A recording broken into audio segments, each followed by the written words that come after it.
नमस्कार, खेत खजाना में आपका स्वागत है।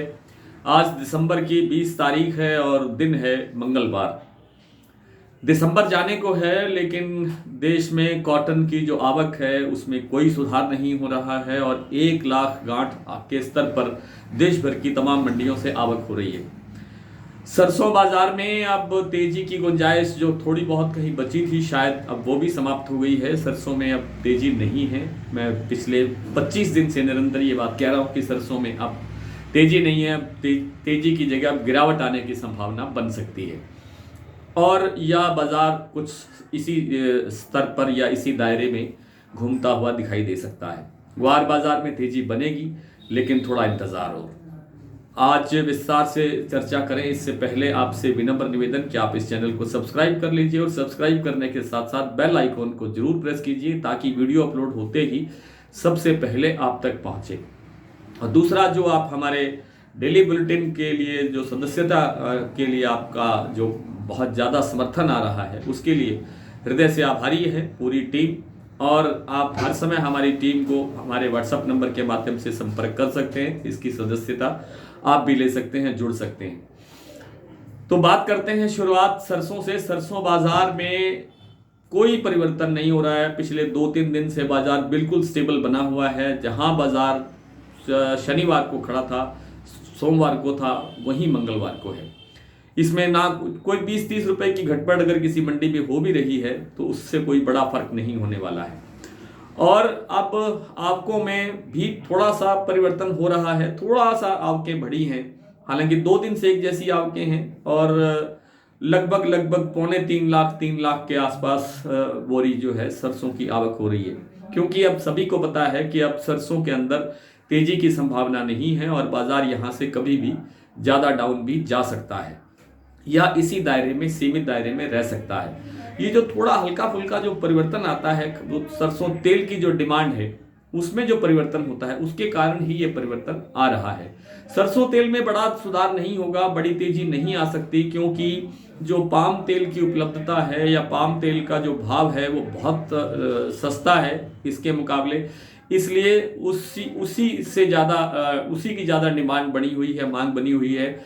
सरसों तेल केवल घरेलू जो मांग है उसके आधार पर इसका कारोबार चलता है, उसका बाजार चलता है। जो देसी घरों में सरसों तेल खाया जाता है उसी के आधार पर ये तेल की जो थोड़ी बहुत मांग निकलती है, बनी हुई है। बाकी जो कॉमर्शियल पर्पज से जो पहले सरसों का तेल से जो रिफाइन बना करके जो काम चलाते थे, उनको इतना महंगा तेल खरीदने की ज़रूरत नहीं है। इसलिए केवल पाम के सहारे रिफाइन बना करके या डायरेक्ट पाम के माध्यम से ही दूसरे विकल्प बना करके उनका प्रयोग किया जा रहा है, जो कमर्शियल पर्पज से जो तेल का उपयोग करते हैं। इसलिए सरसों तेल में भी तेजी नहीं है और सरसों के बाजार में यानी सरसों दाना के बाजार में भी अब तेजी नहीं है। कृपया सावधानी से अपना कारोबार करें। बात कर लेते हैं नरमा कपास की। तो आज कॉटन एसोसिएशन ऑफ इंडिया ने एक नया अनुमान जारी किया है पिछले 2 महीने का, यानी अक्टूबर और नवंबर का। कॉटन का जो सीजन 1 अक्टूबर से शुरू होता है, उसके बाद के जो 2 माह हैं, अक्टूबर और नवंबर, इस माह के अंदर उन्होंने ये बताया है कि आवकों में काफ़ी कमी है और उत्पादन का अनुमान भी वो इस साल का कुछ घटा रहे हैं।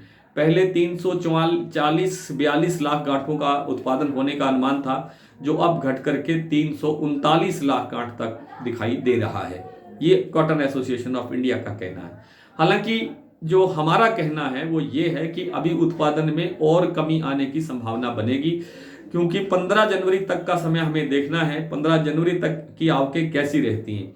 यदि 15 जनवरी तक भी आवक नहीं सुधरती है, आवकों में बढ़ोतरी नहीं होती है, तो मान के चलना चाहिए कि उत्पादन में गिरावट है और उसी के बाद ही अगर बाजार में थोड़ी बहुत सुधार की संभावना बनेगी। हालांकि सारे सुपर स्पेशलिस्ट लोग ये कह रहे हैं कि घरेलू खपत भी जो है वो कम हो रही है। करीब 18 लाख गांठों की इस बार खपत कम बता रहे हैं। आयात और निर्यात के स्तर पे भी कोई बहुत बड़ा परिवर्तन देखने को नहीं मिल रहा है। कुछ कमी ही आ रही है। निर्यात में भी कमी आ सकती है और आयात में तो खैर हमें ज़रूरत नहीं है इस बात को करने की, क्योंकि हमें तो घरेलू बाजार के हमारे किसानों का या हमारे व्यापारियों का जो दृष्टिकोण है उससे काम चलाना है। अगर आयात बढ़ता है तो भी हमारे पास पर दबाव आता है। तो लेकिन ना तो आयात बढ़ता हुआ दिखाई दे रहा है और न ही निर्यात में सुधार होता हुआ दिखाई दे रहा है। इसलिए कपास के अंदर अगर उत्पादन कम हुआ, उत्पादन इससे घट गया, तो निश्चित रूप से बाजार में तेज होने की संभावना बनेगी। लेकिन ये पक्का नहीं कहा जा सकता फिलहाल कि बाजार निश्चित रूप से ही तेज होगा। इसके लिए हमें 15 जनवरी तक का अध्ययन करना जरूरी है, 15 जनवरी तक की आवकों को देखना जरूरी है, उसके बाद ही हम कोई निर्णायक स्थिति में पहुंचने का प्रयास करेंगे। ग्वार बाजार में कोई परिवर्तन नहीं है, वही 5700-5800 के स्तर पे या कुछ 20-30 ऊपर नीचे भी कारोबार हो रहा है। और जो आवकें हैं इसकी ग्वार की, उनमें भी कोई परिवर्तन नहीं है, वही लगभग 40,000 या उससे कुछ कम बोरी ही जो दैनिक आवक है मंडियों में वो हो रही है राजस्थान में। इससे लगता है कि बाजार में सुधार होना चाहिए और उसमें कुछ ज़्यादा लंबा चौड़ा समय लगता हुआ दिखाई नहीं दे रहा है। ऐसे लगता है कि नए साल के पहले या दूसरे सप्ताह के अंदर ही बाजार ठीक हो जाएगा। आइए कुछ मंडियों के भाव देख लेते हैं। आज भरतपुर का भाव सुबह खुला था 6319 रुपए। ये कभी 6321 खुल जाता है, कभी 6330 खुल जाता है, कभी 6355 खुल जाता है। शाम को भाव 6300 ही रह जाता है। वही आज हुआ है, 6300 रुपए भाव शाम को सुनने को मिल रहा है।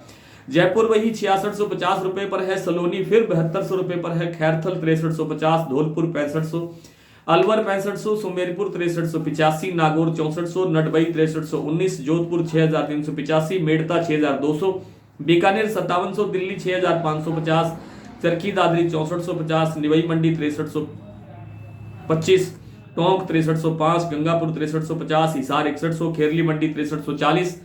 सिरसा में आज एक ढेरी 6300 रुपए तक बिकी है, वैसे भाव इससे थोड़ा कम रहा है। आदमपुर 6171, अबोहर में 5800 रुपए, श्री विजयनगर में 6310, बरवाला में 6100 रुपए सरसों का भाव रहा। नरमा आज सिरसा में बिका 8185 रुपए, आदमपुर में 8394 रुपए, एलनाबाद में 8231, अबोहर में 8200, संग्रिया में 8236, अनूपगढ़ में 8600, हनुमानगढ़ में 8365, श्री विजयनगर में 8665, बरवाला में 8100 और श्री गंगानगर में आज नरमा का भाव रहा है 8618 रुपए। नौहर मंडी में ग्वार बिका है 5750, आदमपुर मंडी में 5850 और गुजरात की मंडियों के अंदर भी भाव 4500 रुपए से लेकर के 5800 रुपए तक बोले जा रहे हैं। आज इतना ही, कल आपसे फिर मुलाकात होगी, तब तक के लिए नमस्कार।